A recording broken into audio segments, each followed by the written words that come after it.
Hey guys, you remember earlier in the year I made this custom Monster Force figure, Commandant of Wolfenstein? Well, I made him anticipating these guys. So now he's like the commander of the Wolf Brigade.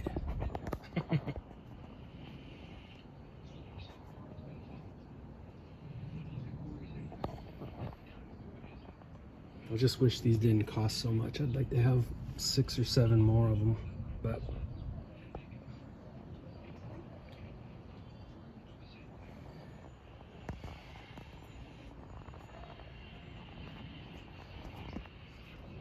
that is my Operation Monster Force Wolf Brigade so far.